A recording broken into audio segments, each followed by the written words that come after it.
The millionaire's son hears strange noises because his stepmother moves every night. When the boy goes to the source of the sound, he immediately calls 911.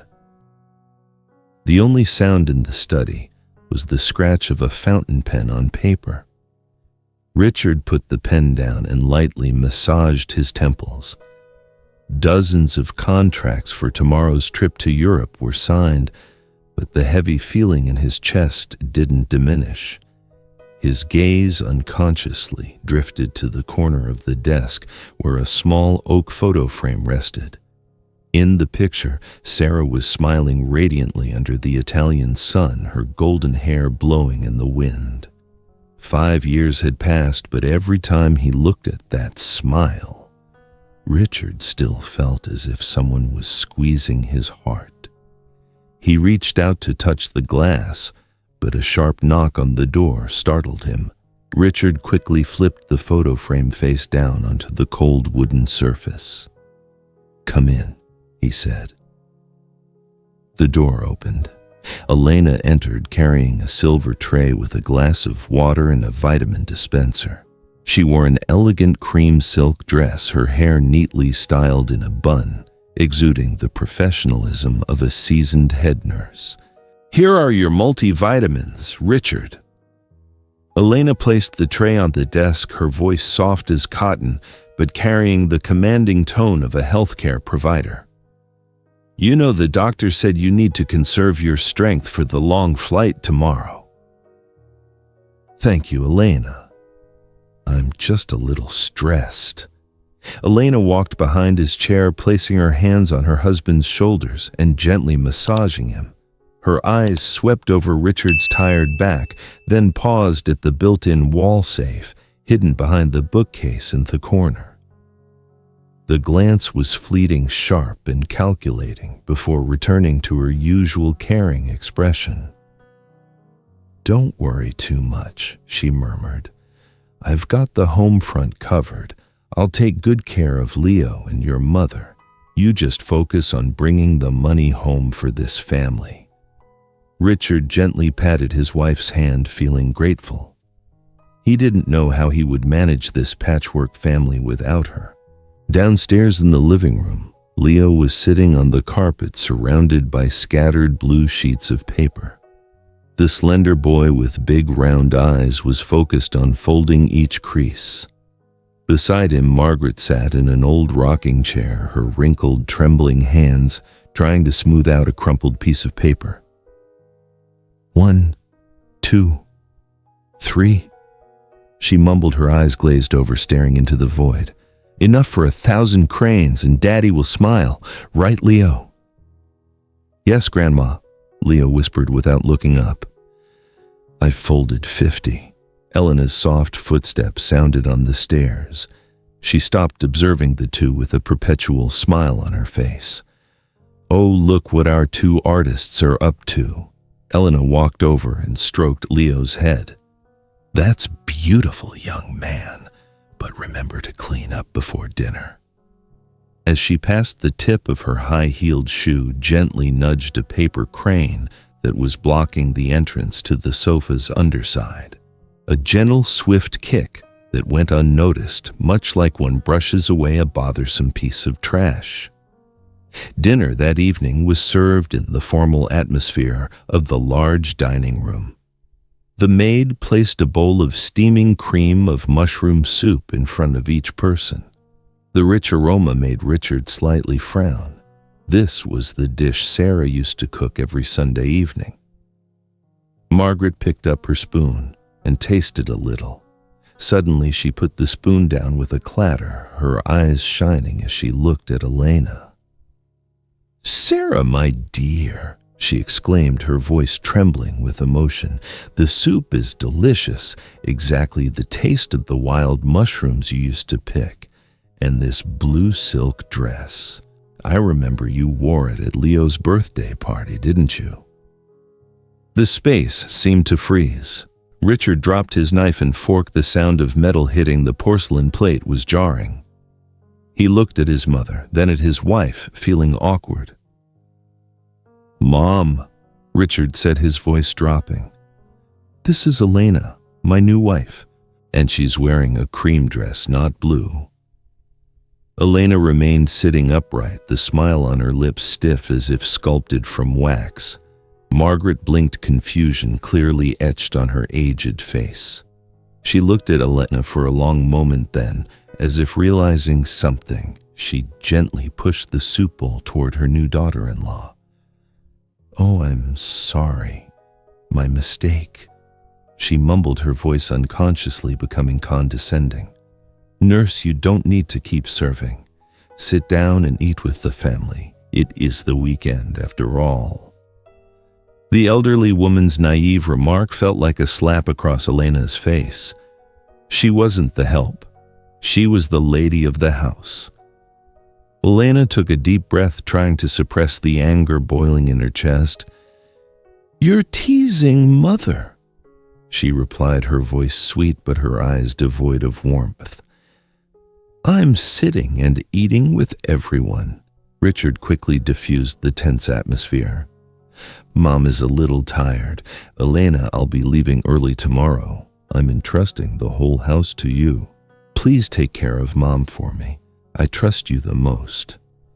He gently squeezed his wife's cold hand full of confidence. Elena looked at her husband, nodded, a strange glint in her eyes. Late at night, when Richard's steady snoring filled the room, Elena stood in front of the bathroom mirror.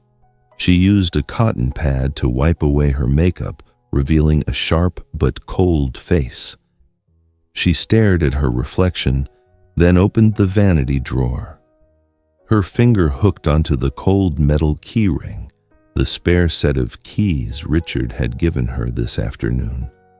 Early the next morning, while the fog had not yet completely lifted the sleek black sedan carrying, Richard slowly rolled through the large iron gate. Elena stood on the porch, waving goodbye to her husband, her gentle smile remaining on her face until the car disappeared behind the old oak trees. Immediately, the smile vanished, as if someone had flipped a switch.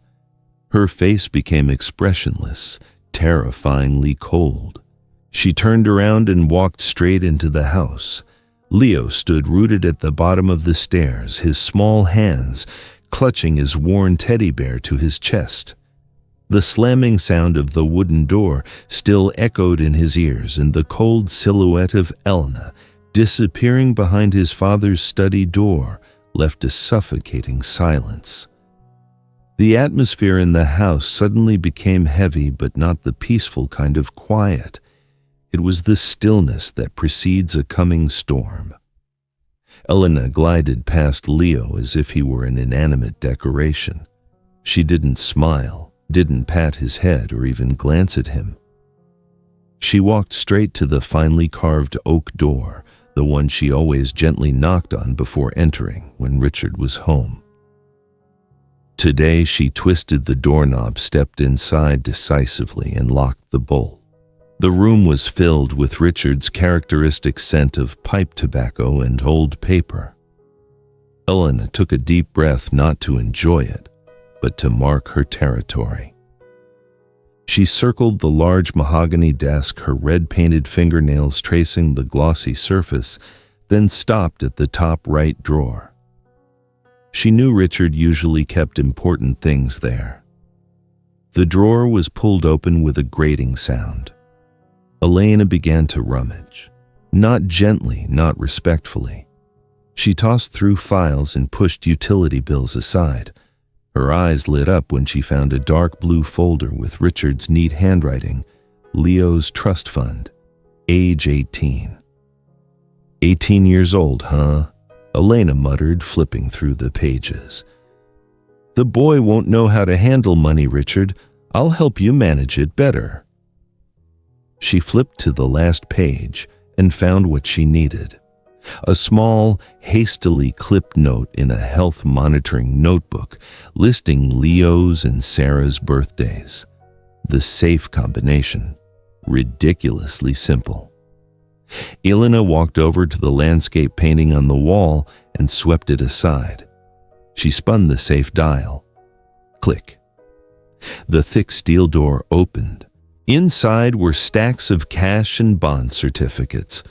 But what Elena cared about most was the $50 million asset pledge agreement. She picked up the document quickly, scanning the signature section.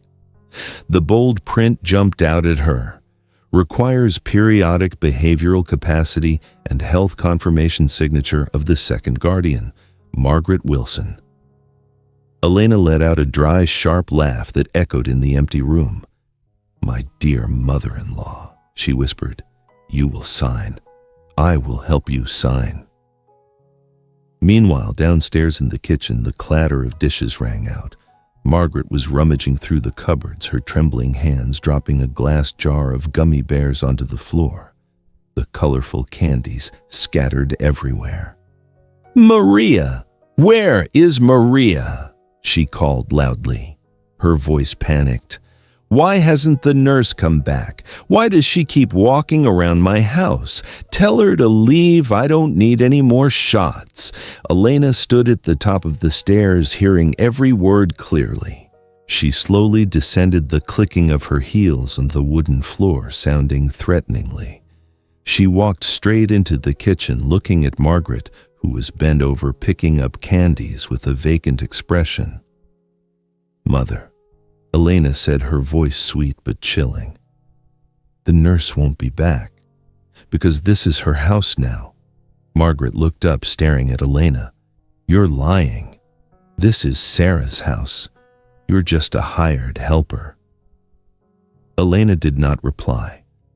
She turned to the servants huddling in the corner of the kitchen, their faces pale with fear.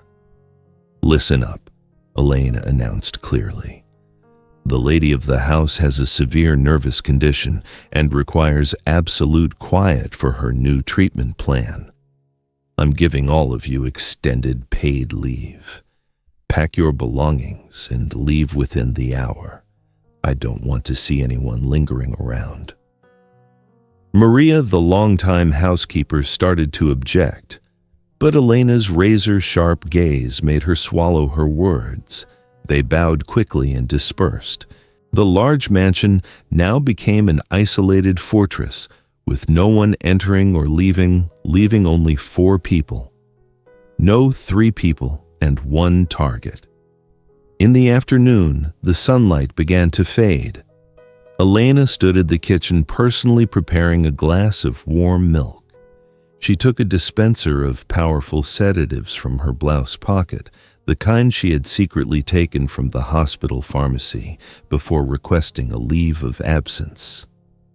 She snapped 2 pills, crushed them into a fine powder, and poured them into the milk, stirring until the residue dissolved. She carried the milk up to Margaret's room. This time, she deliberately put on the pristine white nurse uniform that Margaret was used to seeing. "Time for your medication, madam." Elena entered, smiling professionally. Margaret was sitting on the bed. Seeing the white uniform, she suddenly became unusually compliant. In her confused mind, the person in white was the one with authority, the one who would help her stop hurting. Thank you." She took the glass of milk and drank it down in one gulp. "Will I stop having back pain after drinking this?" "You'll feel better right away," Elena replied, taking the empty glass. "You will have a very good sleep." Just 15 minutes later, the medication took effect. Margaret's eyes drooped and her head slumped onto her chest. Her limbs were limp, hanging loosely by her sides. She mumbled a few meaningless sounds before sinking into a semi-conscious, hazy state. Elena helped her up. Her body was feather-light, nothing but skin and bones. She assisted her out into the hallway. Leo's bedroom door was slightly ajar. The boy poked his head out, his eyes wide as he watched the strange sight. "Mom?" "What's wrong with Grandma?" Leo asked, his voice trembling. Elena stopped, not turning around, only calling back in a cold voice. "She has an acute infection. It's very dangerous. I have to take her to a special isolation unit for immediate life support. I want to visit Grandma. Leo started to run out. Elena spun around. Her eyes glared fierce and threatening, causing Leo to stop short and take a step back. Stay right there, she snapped. This bacteria is airborne. Get back into your room immediately. With that, she rushed over, pushed Leo hard into the room and slammed the door shut. The dry sound of the latch clicking was final. Stay in there until I allow you out. It's just to protect you, Leo. Elena's footsteps and Margaret's heavy, dragging steps faded away toward the back staircase. Elena guided Margaret now like a puppet with broken strings out the back door. The afternoon wind blew strongly, scattering her messy hair. They crossed the sparse rose garden where thorn bushes grew rampant due to Richard's lack of care. Sharp thorns scraped Elena's hands, but she paid no mind. She dragged her mother-in-law toward the old rickety shed hidden behind large trees. Once there, she pushed Margaret against the wooden wall, then bent down and used force to flip up a layer of artificial turf. A wooden trap door, decaying and warped, was revealed. She opened the latch and pulled the trap door up. A strong smell of mildew, earth, and neglect wafted up. Time to go down, mother-in-law, Elena whispered into Margaret's ear. This is your new palace. Margaret did not react, only groaned faintly as Elena pushed her down the dark wooden steps. Elena followed roughly, assisting her, and placed her down on a prepared, worn-out mattress in the corner of the room. She lay there curled up, small and pathetic. Elena pulled the asset transfer document from her blouse pocket and threw it next to her pillow. Sleep well, she said, then turned and walked up the stairs. Elena climbed out of the ground, closed the trap door, and carefully covered it with the fake turf as before. She stood up, brushed the dirt from her dress, her chest heaving from the effort. Suddenly, she felt as if someone was watching her. Elena looked up toward the house. In the upstairs window, through the foggy glass and the dim light of twilight, a small face was pressed against the pane. Leo. The darkness outside the window seemed to swallow the backyard, leaving only a still black void. Leo rubbed his eyes, trying to strain his sight through the night, but no one was there. Grandma had vanished. Only Elena was walking back from the shed area, her hands empty, her pace strangely relaxed compared to her frantic state earlier. The clatter of a key in the door echoed in the room. Leo flinched, backed away, and jumped onto the bed, pulling the covers over himself, pretending to read a comic book. The door opened. Elena stood there, not a speck of dirt on her, her face terrifyingly calm, as if nothing had happened. "Where is Grandma Mom?" Leo asked, his voice a tiny whisper. "The specialized ambulance picked her up through the back door," Elena answered curtly, stepping into the room to check the window. "They took her to an isolated treatment facility in the suburbs. The doctor said the bacteria is very dangerous and can spread through the air within 10 feet. She turned to look at Leo, her expression severe. "From now on, you are absolutely not to go near the backyard area. The back door has been sealed for decontamination. Do you understand?" "But I want to call Dad," Leo pleaded. "Dad is in an important meeting in Europe. Don't bother him with trivial matters. I will handle everything." With that, she walked out, leaving Leo alone in the large room. Day after day, the luxurious mansion turned into a silent tomb. The thick velvet curtains were always drawn, blocking all sunlight. Elena seemed to forget about cooking. She often tossed Leo cold pizza boxes or packages of instant noodles for lunch and dinner, claiming she was too busy contacting the hospital to care for Grandma. But deep underground in another world, Margaret had no pizza or instant noodles. She woke up in pitch blackness, the bone-chilling cold seeping into every muscle. She tried to sit up, but a dry clanking sound stopped her. A cold iron chain was tightly wrapped around her thin ankle, the other end welded to a rusty iron bed frame. "Is anyone there?" she whispered, her voice hoarse from thirst. "Sarah, Richard." There was no reply, only the soft scratching sound of a rat scurrying in the corner of the room. The trapdoor above opened, and a blinding beam of light shone straight down, making her squint in pain. Elena walked down the stairs, carrying a powerful flashlight and the document folder. She said nothing, shining the flashlight directly into Margaret's face. The elderly woman tightly closed her eyes, shrinking back into the corner. "Good morning, mother-in-law." Elena's voice echoed in a cramped space. "Are you feeling better today, strong enough to hold a pen?" She threw the document folder and a ballpoint pen down in front of her. "Sign it. Just one signature, and you can come back upstairs, lie on a soft, warm bed, and eat hot cream of mushroom soup." Margaret opened her eyes, looking at the blinding white paper in front of her. She recognized it as the asset transfer paper. Even in her delirium, she remembered the family lawyer's warning, never sign anything without Richard present. She pressed her lips tightly together, her trembling hands hidden behind her back, shaking her head vigorously. I won't sign. I'll wait for Richard to come back." "Richard won't be coming back." Elena leaned down, whispering in her ear. "He abandoned you. He said you're a burden. Sign it, and I'll take pity on you and give you a bowl of porridge." Margaret still shook her head, tears streaming down her hollowed cheeks. "Fine." Elena stood up abruptly, turning off the flashlight. "Let's see how long you can be stubborn." She turned and left, taking the bottle of water and the piece of dry bread that Margaret had been looking at with longing eyes.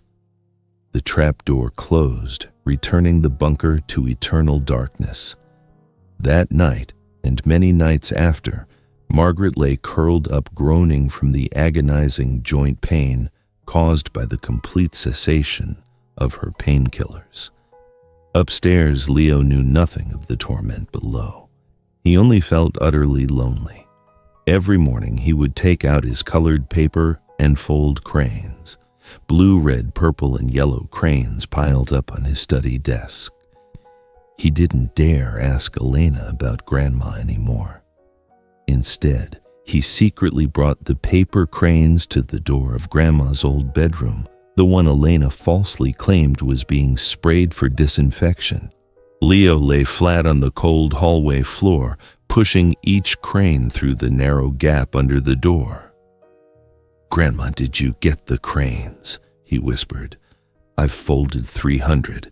Get well soon." There was no reply. He pressed his ear to the floor, holding his breath to listen. No familiar faint coughing, no sound of shuffling slippers, only a chilling silence, as if the room beyond the door had died.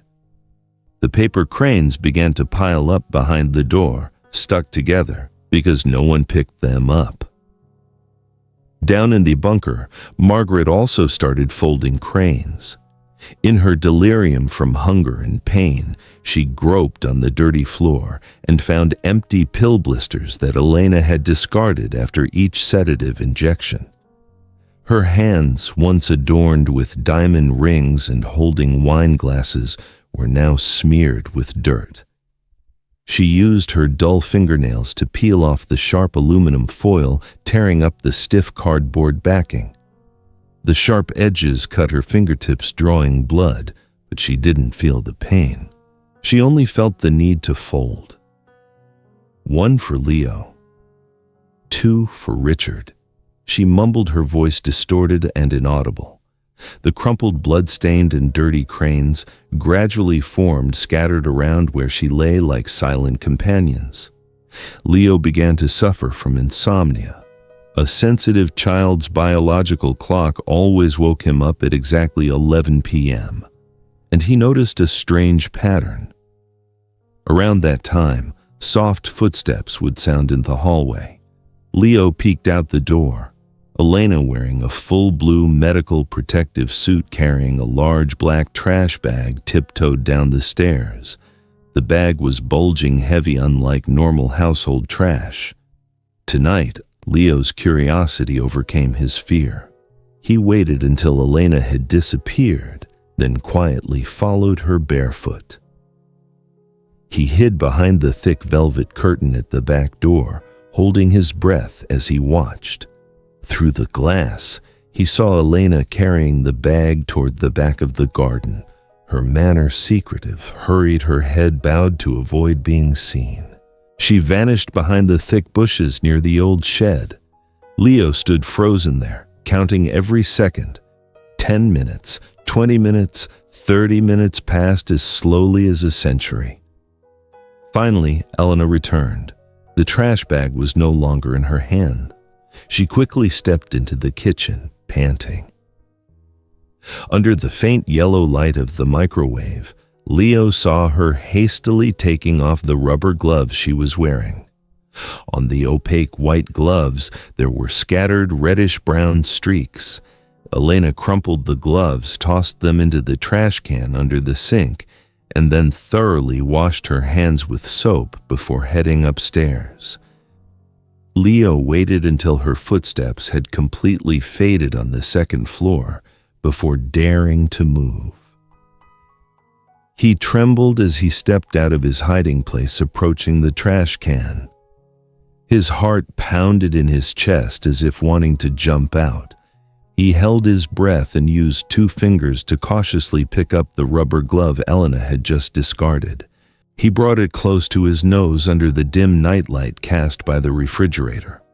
A foul odor assaulted his nostrils, not spoiled food, not garbage. It was the intense smell of antiseptic solution, the distinctive smell that always lingered on Grandma these days. Leo was horrified and dropped the glove to the floor. He stared at the reddish-brown streak on it, realizing it wasn't mud. Grandma hadn't gone to the hospital. Grandma was still here.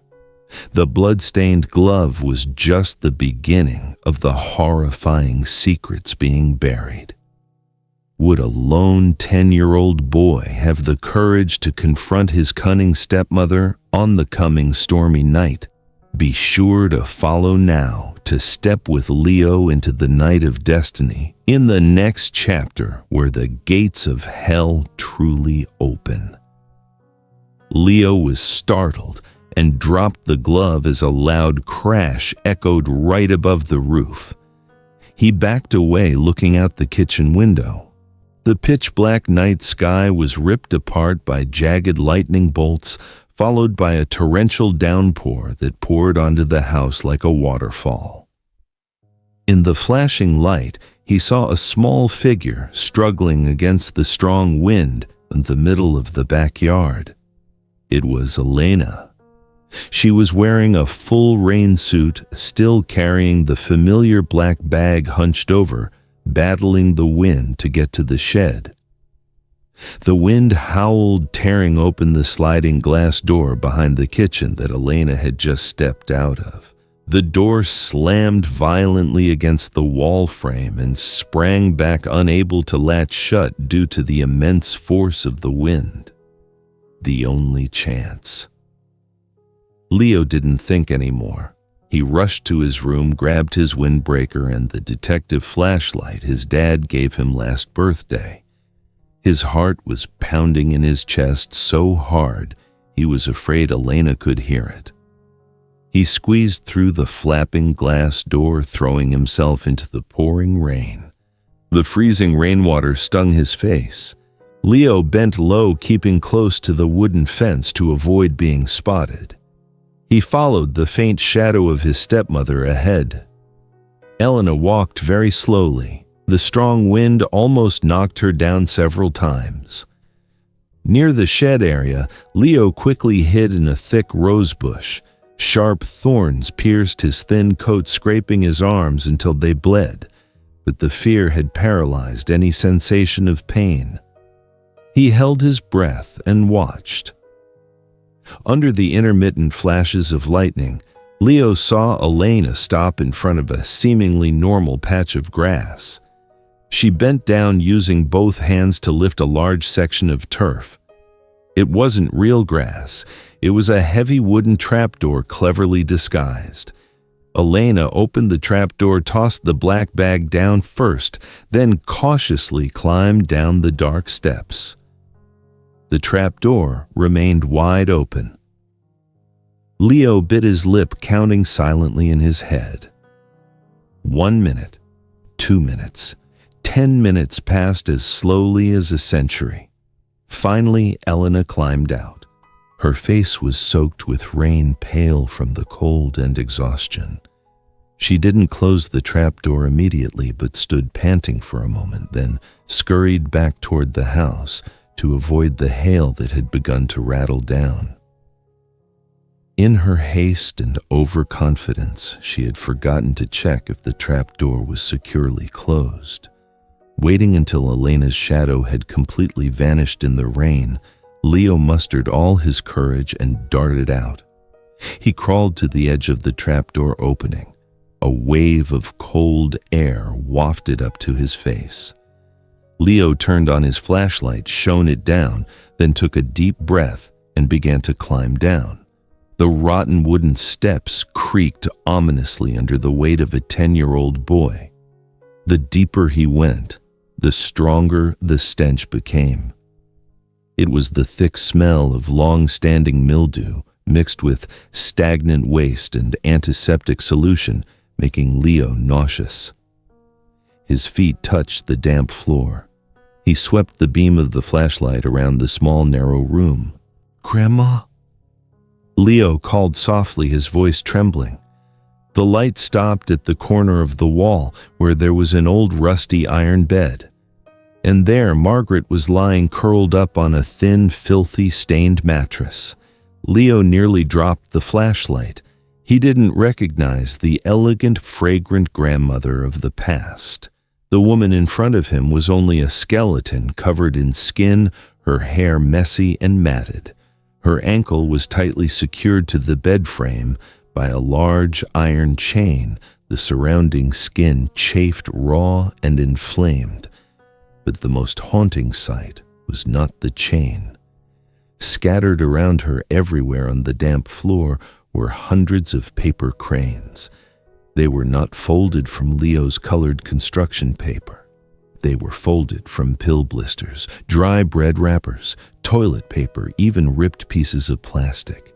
A battlefield of trash arranged by a frantic person into distorted shapes. Leo knelt beside his grandmother, hot tears streaming from his eyes. "Grandma, it's me. It's Leo." "Bah!" Margaret flinched, shrinking back into the corner like a wounded animal. She covered her face with her hands, muttering pleas in panic. "Nurse, no more shots. I beg you." Her voice was hoarse, fragmented. I'll sign, really. Just don't make me forget Sarah. Don't hurt me." "Grandma, it's not the nurse. It's me, Leo." Leo sobbed, trying to take her hand. But Margaret didn't recognize him at all.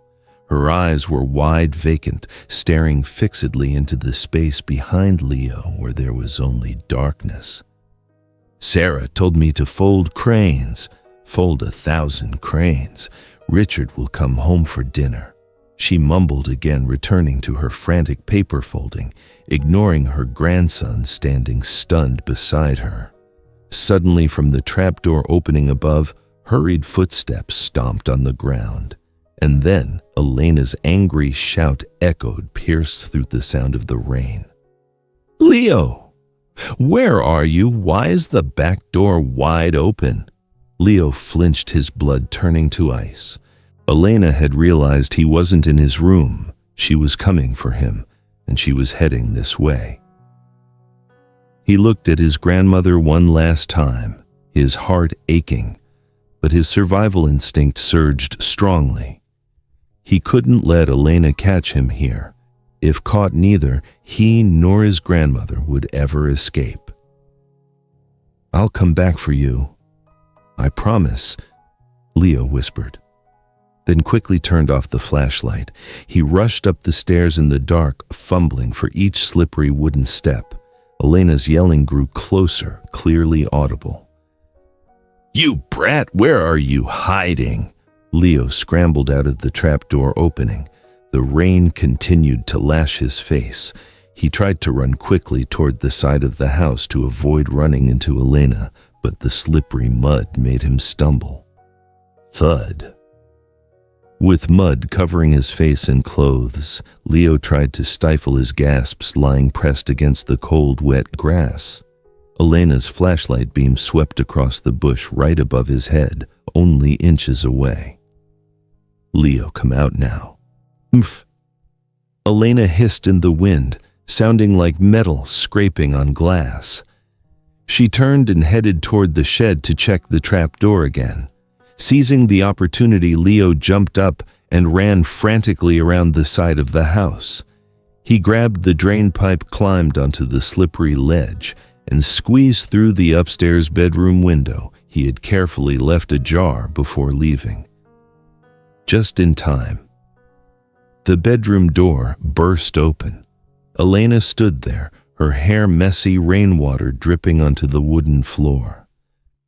She swept the flashlight around the room.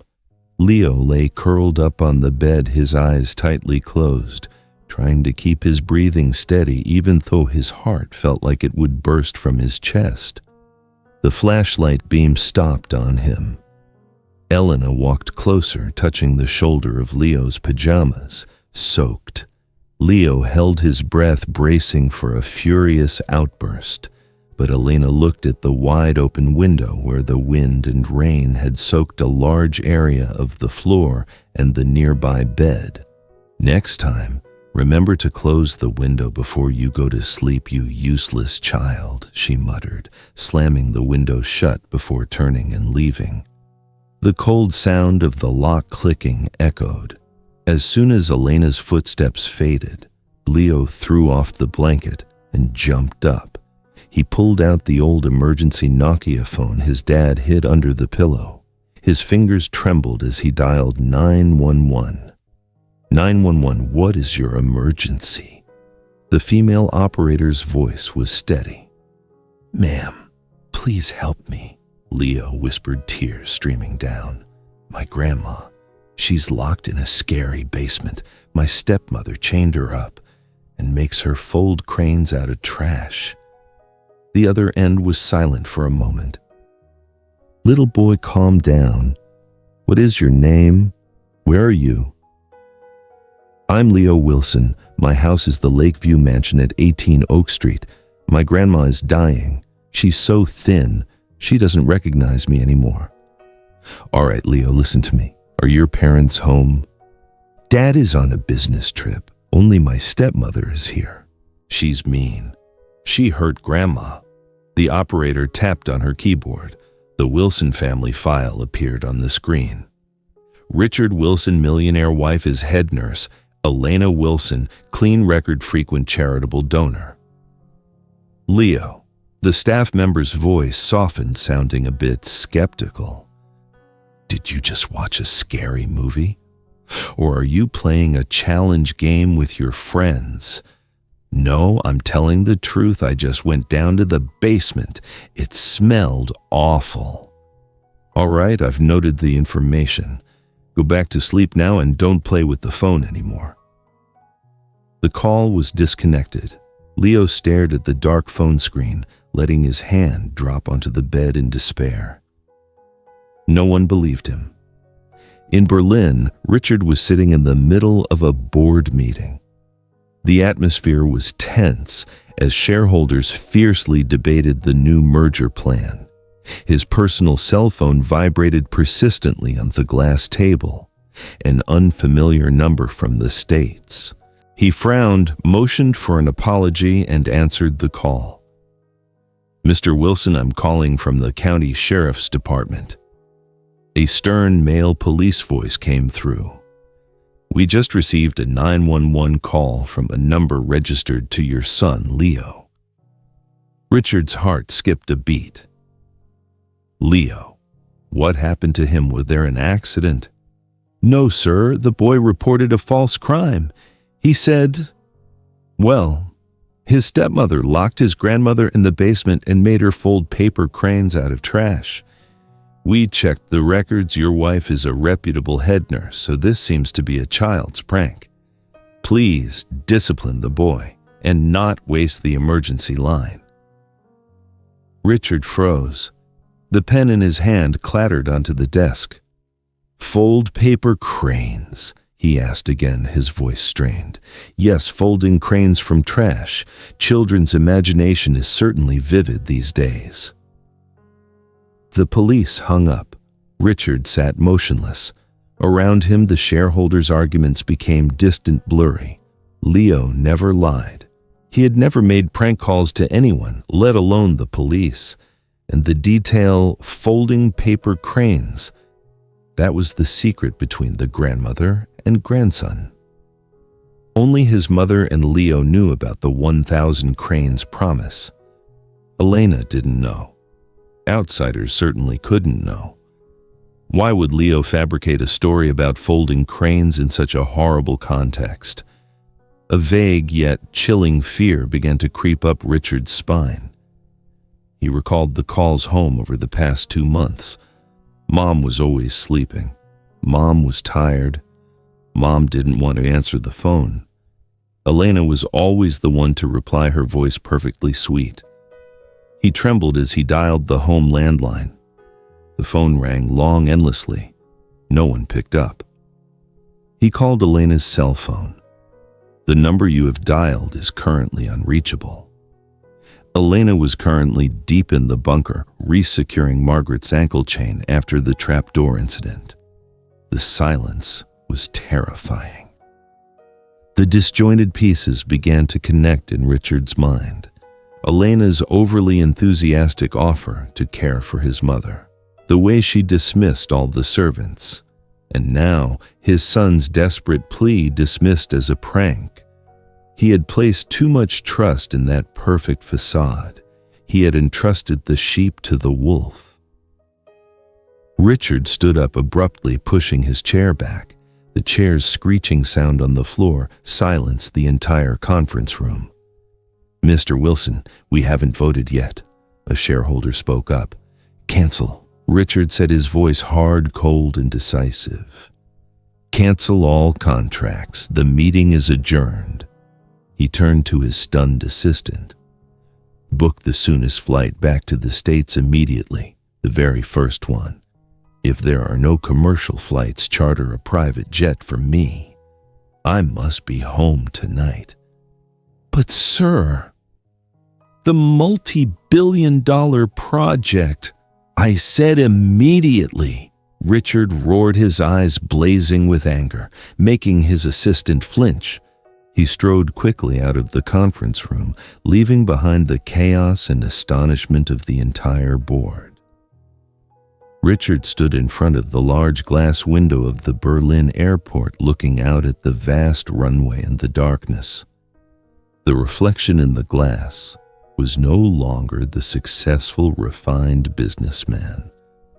It was a man with a distraught face, eyes sunken with worry and regret, a father racing against time to save what was left of his family before it was too late. The long overnight flight landed at the international airport just as dawn broke. Richard didn't go straight home. He dragged his suitcase directly to the taxi stand, asking the driver to take him to St. Mary's private elementary school. He needed to see Leo first without Elena present. The school dismissal bell rang in the morning. Hundreds of children poured out of the gate like a swarm of bees. Richard leaned against the fence, his eyes searching, and he saw Leo. The boy was walking alone, separated from his noisy friends, his small shoulders slumped as if carrying the weight of the world. "Leo," Richard called, his voice slightly cracking. The boy stopped, looking up. His big round eyes widened in shock for a moment, then burst into tears. Leo threw his backpack to the ground and ran into his father's arms. He sobbed, clinging tightly to Richard's coat as if afraid he would vanish. "Dad, you're home. You're really home." Richard knelt down, hugging his son tightly. "I'm here, son." "What's wrong, Leo? Tell me. Why did you call 911? At the mention of 911, Leo flinched, pushing his father away. He looked around frantically, his eyes flashing with extreme fear like a small hunted animal. "I don't know. I didn't say anything." Leo shook his head violently, tears streaming down. "Don't ask me anymore. Mom Elena is watching." Although no one was around but parents and students, the terror in his son's eyes made Richard's heart clench. He understood that things were far more serious than he had imagined. "All right, I won't ask anymore. Let's go home." The taxi stopped in front of the mansion gate. The iron gate opened. As Richard led Leo by the hand into the main hall, Elena was coming down the stairs. Seeing her husband, she stopped halfway down the steps. Her face changed color from extreme surprise to panic. Then very quickly, the mask of the devoted wife was put back on. "Richard," she exclaimed, her voice high-pitched, "oh my goodness, why didn't you tell me you were coming back? I didn't prepare anything." She rushed down, embraced Richard tightly, and gave him a quick peck on the cheek. The smell of expensive perfume assaulted his nostrils, but it didn't completely mask a strange, lingering scent. "I wanted to surprise you with an early birthday present," Richard smiled. The smile stopping only at the corners of his mouth. He gently removed his wife's hands, holding her hand in his. "You've been working too hard. What happened to your hands?" He turned Elena's hand palm up. Her fingernails were clipped very short, overly clean, but in the web between her thumb and forefinger there were tiny, still reddish scratches as if from thorns.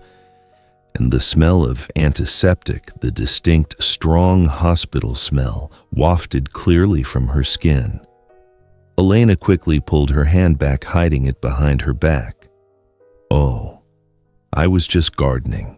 The rose bushes out back were overgrown and I had to trim them.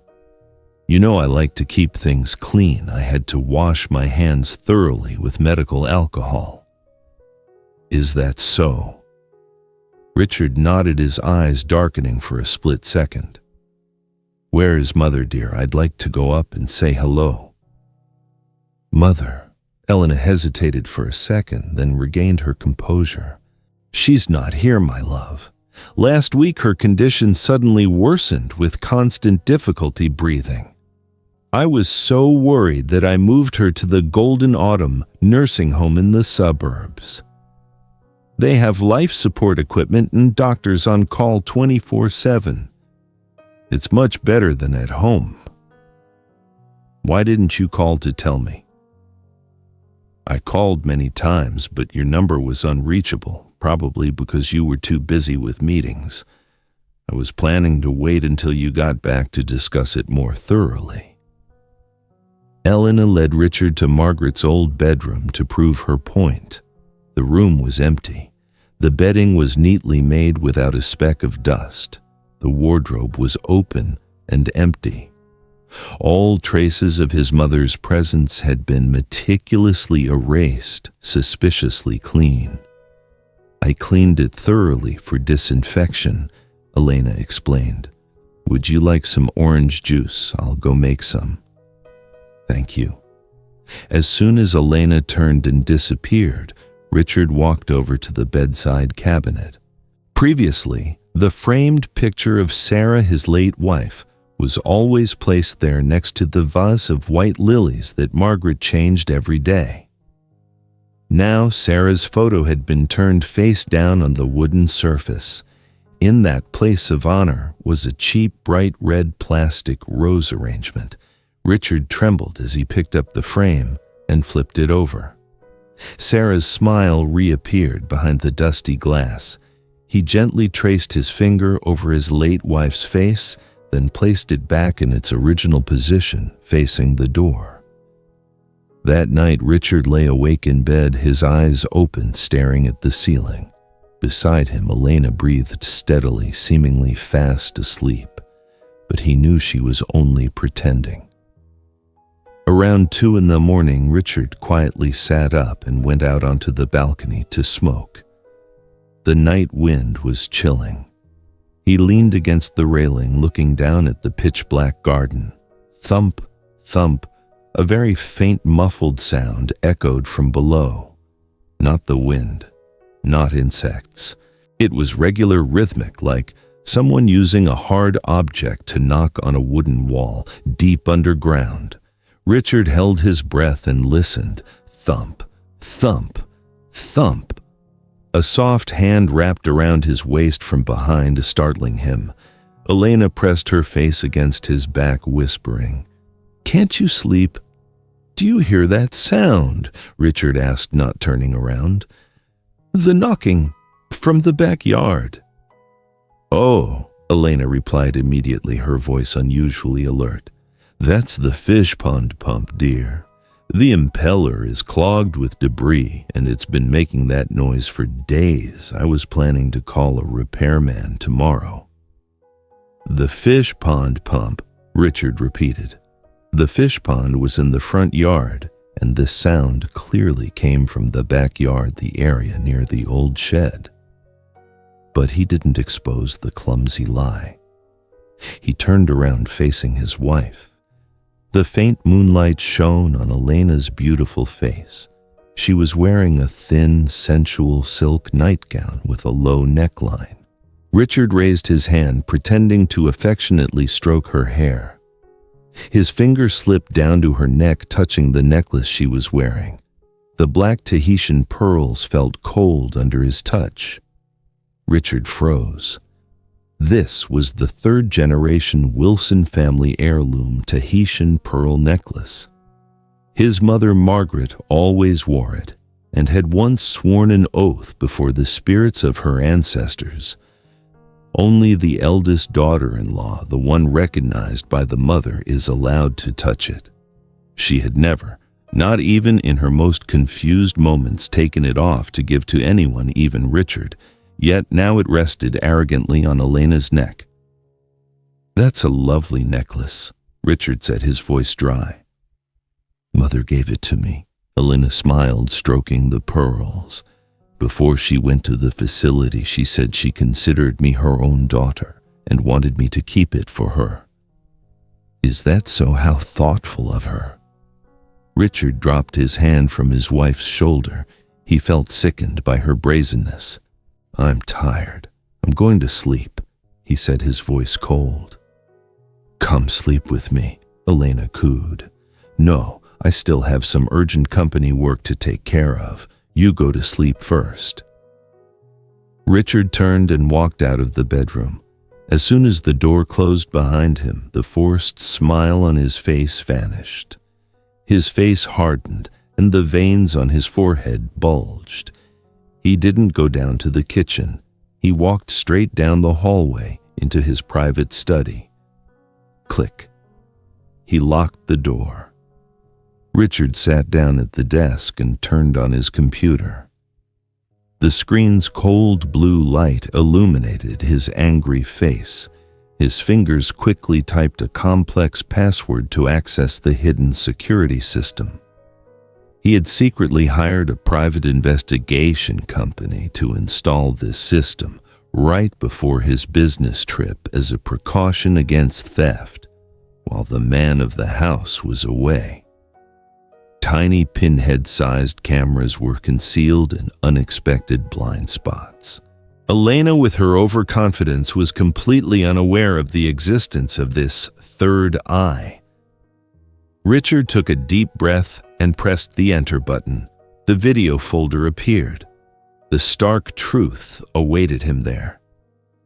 The computer screen flashed a cold blue light in the dark room, then went dark. A red notification line appeared mockingly. Data error. Hard drive formatted. Richard slammed his hand onto the desk. He had been complacent. Elena was not just a nurse. She was smarter and more cunning than he thought. She had found the central recording unit and erased all traces of the past 3 months. A terrifying level of professionalism. He slumped in his chair, rubbing his throbbing temples. Was this where it all ended? Without evidence, he couldn't do anything. The word of a 10-year-old boy and a father's intuition were not enough to press charges in court. Suddenly, his eyes rested on the landscape painting hanging on the wall, depicting the ancient oak tree in the corner of the backyard. That oak tree. Richard jumped up. He remembered. Before he left, he had installed a backup camera, a tiny solar-powered type cleverly hidden in a fake birdhouse hung on the highest branch of the oak tree. It operated independently, not connected to the house's electrical system, and most importantly, it had a kill angle looking directly down at the old shed area. Elena definitely didn't know about its existence. The next morning, Richard woke up earlier than usual. He put on his old gardening clothes and carried the aluminum ladder to the backyard. "What are you doing?" Elena stood at the kitchen door holding a cup of coffee, her voice full of suspicion. "The birdhouse on the oak tree is leaning. I'm afraid it might fall on Leo when he plays out here," Richard answered casually, not turning around. "And while I'm at it, I'll trim a few dead branches." Elena shrugged and walked back inside. "Be careful." Richard climbed the ladder, his heart pounding. He reached into the wooden birdhouse, fumbling around. His fingers touched a cold, hard object. It was still there. He quickly removed the tiny memory card, tucked it into his breast pocket, and climbed down. He hid in the garage, locked the door, and inserted the memory card into his tablet. Video clips saved by date appeared. Richard fast-forwarded to the day he left for his business trip. The image on the small screen was tiny, but clear enough. That afternoon, Elena was seen helping a frail woman out of the back door. Margaret. She was staggering like a drunken person. Elena dragged her toward the shed, flipped up the artificial turf, and pushed her down into the bunker. Richard covered his mouth to stifle a choked sob. He fast-forwarded again. Every night around 11 o'clock, Elena's figure would appear with black bags, go down into the bunker, and come back up empty-handed. A pattern of relentless cruelty. To be even more certain, Richard walked toward the shed area. He didn't dare approach the trap door, immediately afraid of alerting Elena if she was watching from the window. He pretended to stroll around, his eyes fixed on the ground. Near the dense bushes next to the bunker door, he saw a strange, opaque white object mixed in with the soil and rocks. He bent down to pick it up. A paper crane. It was tiny, crumpled, and wrinkled, but what chilled Richard to the bone was its material. It wasn't Leo's construction paper. It was folded from a pill blister, the sharp-edged aluminum foil used for strong, specially prescribed sedatives. On the crane's wing, a reddish-brown streak was dried. Blood. Richard squeezed the paper crane in his palm until his knuckles were white. He could feel his mother's pain and despair through this small object. She was still there, right beneath his feet.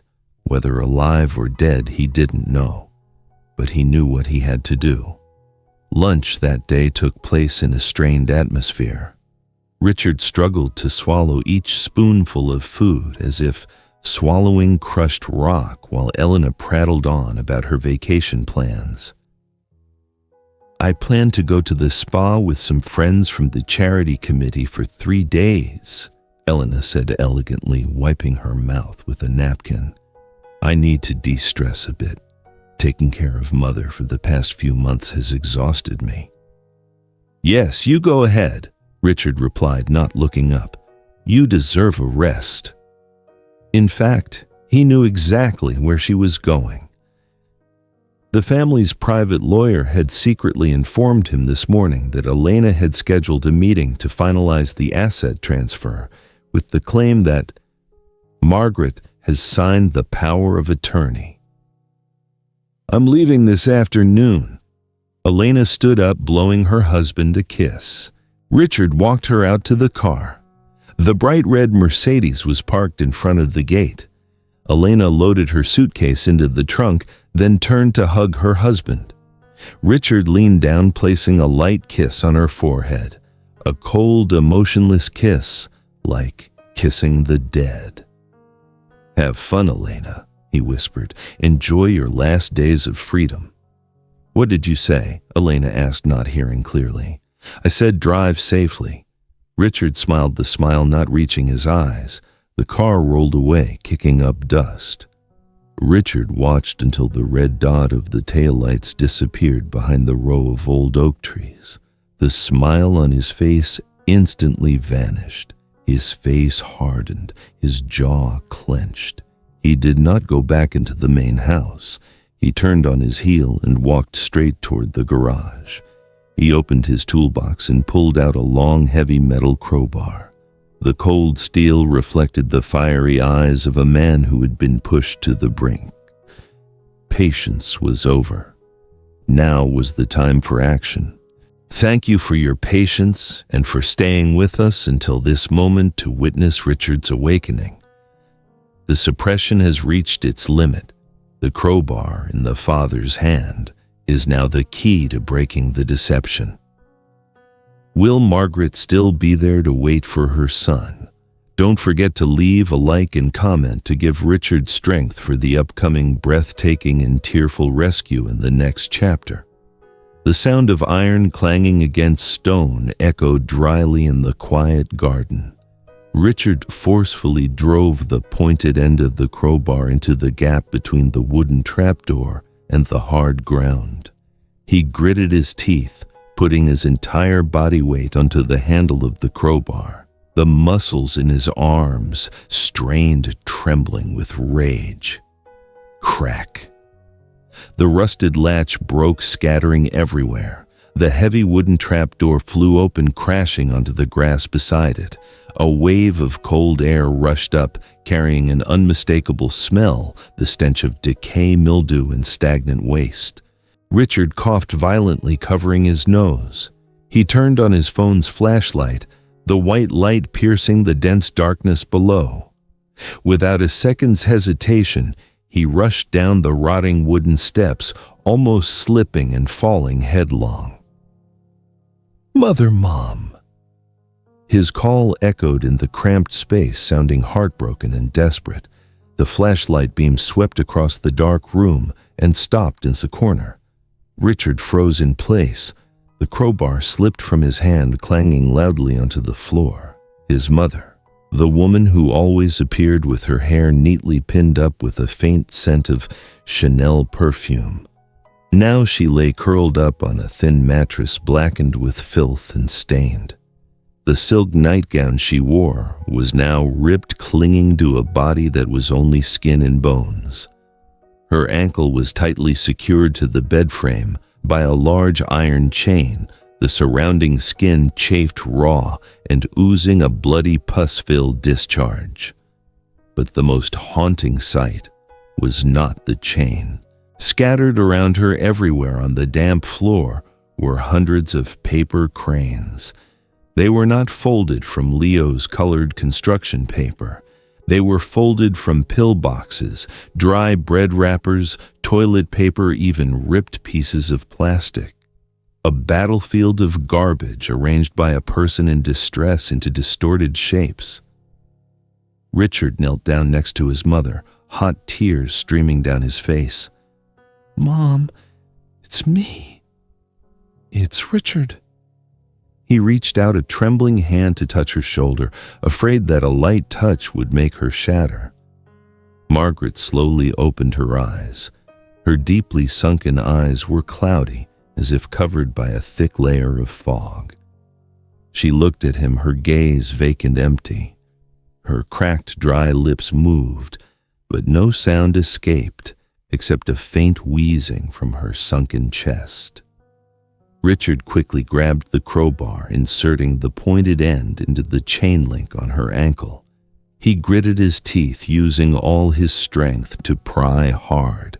The metal screamed a high-pitched jarring sound. The chain link broke open. His mother's thin legs were freed, leaving a deep, dark bruise. He gently slid his hand under her back, intending to lift her, but her left hand was clutched tightly to her chest, her fingers stiff and curled like tree roots clinging to the earth. "Let go, Mom. I'm taking you home," Richard whispered gently, prying her fingers open one by one. Her hand opened.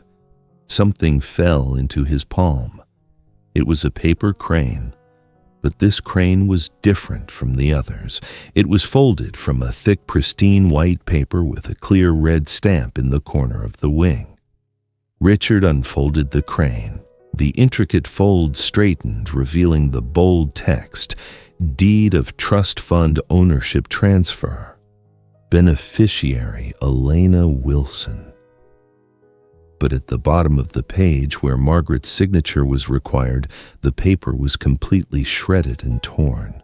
She had used her fingernails, perhaps even her teeth, to rip that signature area, turning the $50 million legal document into a worthless piece of junk. And she had used that very piece of junk paper to fold into the final crane, clutching it to her chest like a treasure. Richard looked at the torn paper, then at his mother.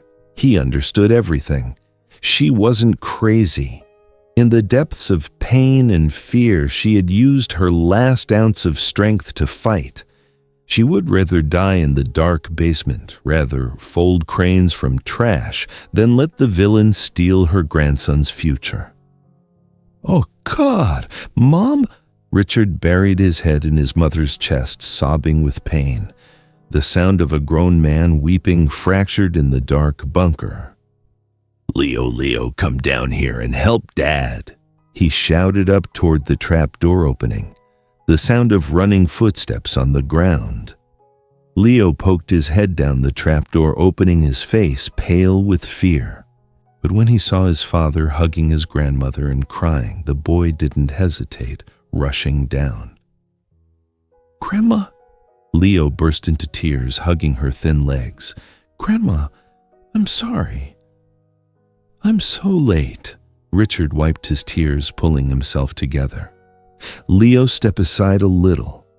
I'm going to carry Grandma up. We have to hurry." He carefully lifted his mother into his arms, feeling her body feather light like a dry leaf. He took sure steps up the rotting wooden staircase. As his head emerged from the trapdoor, opening, the afternoon sun shone on their faces. Margaret squinted against the glare.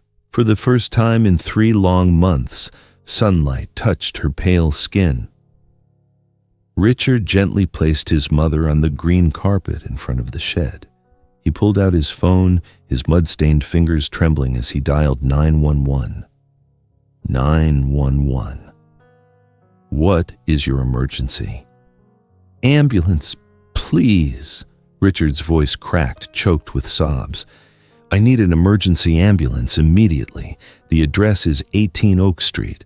My mother, she was kidnapped, severely abused. She's dying. Please hurry." He dropped the phone onto the grass, gripping his mother's cold hand. transferring his meager warmth to her, while the wail of police sirens began to sound in the distance, growing closer and closer, tearing apart the false peace of the Lakeview mansion. The previously quiet Lakeview mansion was shattered by the blaring sirens of ambulances and police cars. Red and blue flashing lights spun wildly, casting dancing streaks of light onto the facade of the luxurious house, exposing the stark truth behind the false glamour. Medics jumped out of the vehicles, pushing stretchers toward the lawn where Margaret lay. They quickly placed an oxygen mask over her face, inserting an IV into her arm, which was so thin it was difficult to find a vein. Pulse is weak, blood pressure is dangerously low. Prepare for immediate resuscitation. The head nurse's shout cut through the sound of the afternoon wind. Richard stood frozen, watching his mother being loaded into the ambulance. He wanted to climb in with her, but a police officer stopped him to take a preliminary statement. Meanwhile, a crime scene investigation team rushed into the house, securing Alana's study and bedroom. Just 15 minutes later, they emerged with sealed evidence bags, a notebook meticulously detailing the plan to acquire the assets, bottles of sedatives stolen from the hospital pharmacy, and a laptop containing a history of suspicious transactions. 30 miles away, in the first-class lounge of the international airport, Alana sat with her legs crossed on a plush armchair, holding a glass of swirling red wine. She brought the glass to her lips and took a sip, her eyes half closed, savoring the taste of freedom and the wealth soon to be hers. In her mind, she had already envisioned luxurious trips and expensive designer items she would own once the falsified will was legalized. Ms. Alana Wilson. A stern voice sounded from behind. Alana started and turned around. 2 uniformed police officers stood towering over her alongside airport security staff. "Yes, that's me," she frowned, her voice annoyed. "What is it? My flight is about to take off." "You are under arrest for kidnapping, unlawful imprisonment, elder abuse, and attempted fraud to acquire assets. You have the right to remain silent." The police officer read the arrest warrant while securing her hands with cold handcuffs. The glass of wine in Alana's hand fell onto the marble floor, shattering completely. The red wine spread out like a streak of blood. "You're all crazy!" Alana shrieked, struggling violently, causing surrounding passengers to turn and point. "I am a millionaire's wife. I didn't do anything. Where is your proof you're slandering me?" The police officer calmly held up a tablet. On the screen was a black and white video from the birdhouse camera, the scene of Alana dragging Margaret into the bunker on the stormy night. And next to it, a close-up photo of the paper crane folded from the blood-stained pill blister. Alana's face was utterly white, drained of all color.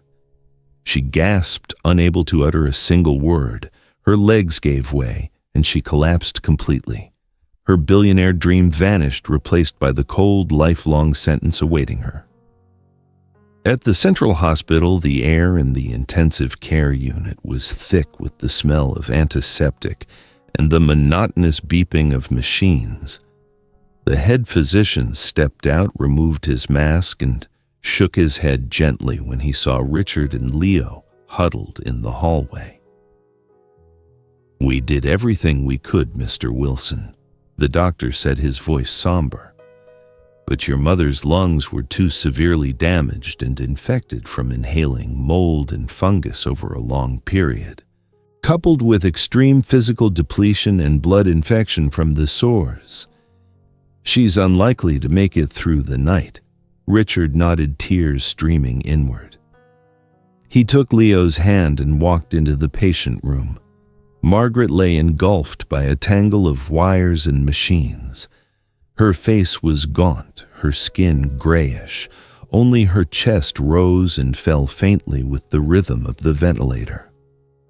Richard pulled a chair up beside her, grasping his mother's frail, needle-pricked hand. Leo climbed onto the bed, curling up by her feet like a small kitten seeking warmth. "Mom, I'm so sorry," Richard whispered, burying his head in her hand. "I was an unfilial son. I let you suffer." They stayed awake all night praying for a miracle they knew would never come. Early the next morning, as the first rays of sunlight filtered through the curtain, Margaret stirred. Richard woke with a start, seeing his mother looking at him.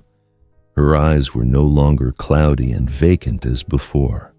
They were strangely clear, shining with the last clarity of a dying flame. She smiled faintly, signaling for Richard to remove the oxygen mask. "Mom!" Richard trembled as he complied. Margaret took a labored breath, then her trembling hand fumbled under the pillow. She pulled out the $1 million paper crane, the torn crane folded from the transfer document that the nurses had left by her pillow at Richard's request. She placed it in Richard's hand, then held Leo's small hand. "I saved it for Leo." Her voice was faint as a whisper, broken with each breath.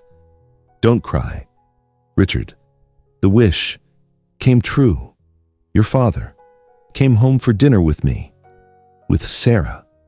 She looked into the space behind Richard, her eyes brightening, as if seeing a loved one waiting. "Sarah, is that you? I'm coming." Her eyes slowly closed.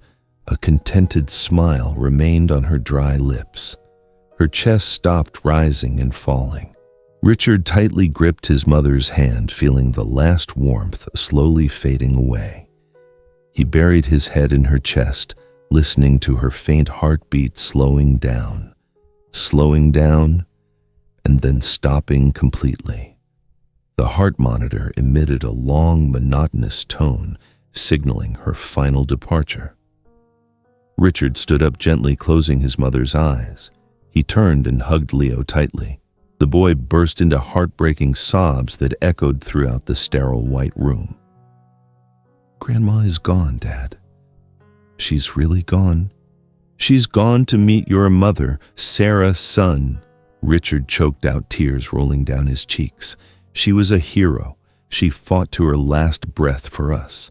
Father and son held each other, crying their tears not just of loss but of cleansing for the regret and deep gratitude toward the great woman who had used her very life to protect her family from the storms of life.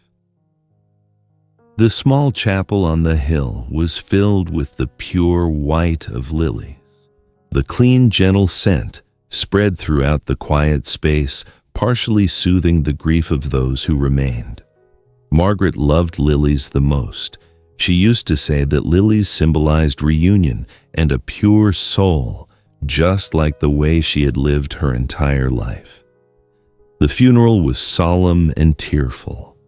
Not only relatives and friends, but also many strangers came to pay their respects. The story of the grandmother who folded cranes from trash to protect her grandson's inheritance had spread in the news, touching the hearts of millions. They came to place a flower to bow their heads before a great and resilient love. Richard stood at the podium adjusting the microphone. He wore a dark black suit, his face visibly thinner after the sleepless nights, but his eyes were calm again. He looked down at his mother's casket, then at Leo, who was sitting in the front row clutching his grandmother's portrait. "My mother." Richard began, his voice echoing, deep yet sorrowful. She was not a superhero from a movie. She was just an ordinary woman with trembling hands and a memory that was slowly fading with age. But in the darkest hours, when her careless son was chasing after fame and money far away, She fought the evil single-handedly to protect this family.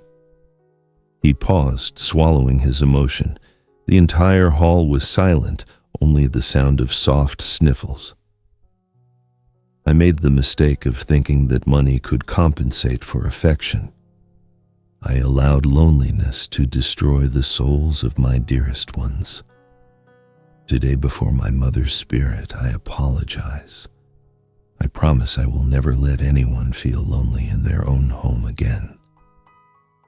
After the funeral, Richard made a decision that shocked the business world. He submitted his resignation as the CEO of the corporation, transferring control to his trusted second-in-command. He withdrew from the business world, which he once considered a life-and-death battlefield, to return and be a father in the truest sense. The first thing he did was sell the Lakeview mansion. That lavish house now held too many painful memories' dark corners that made both him and Leo shudder every time they looked at them.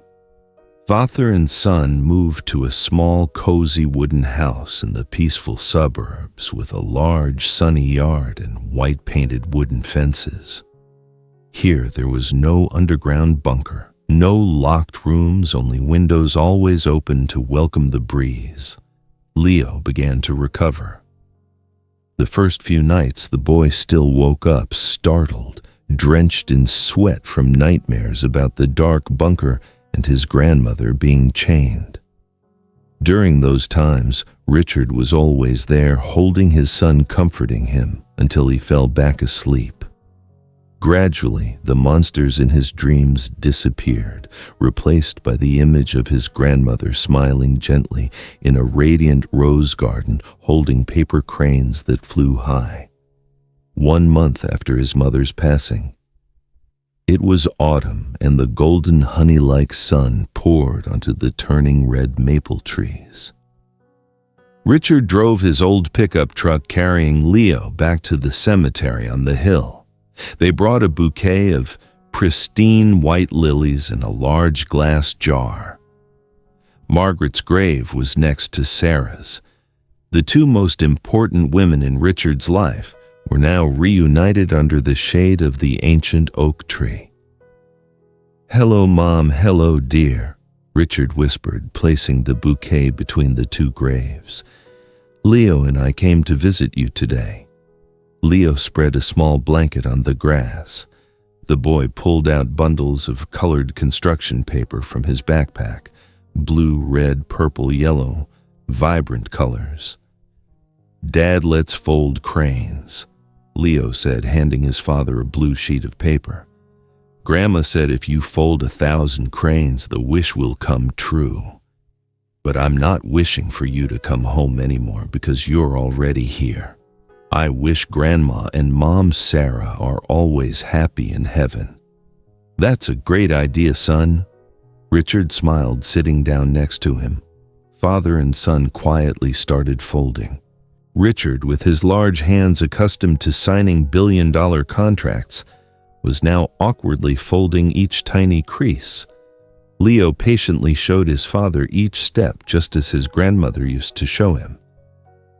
"This corner needs to be pressed firmly, Dad," Leo reminded him. "The head of the crane has to be slightly bowed. Grandma said that's how it stays humble." "All right, I remember now."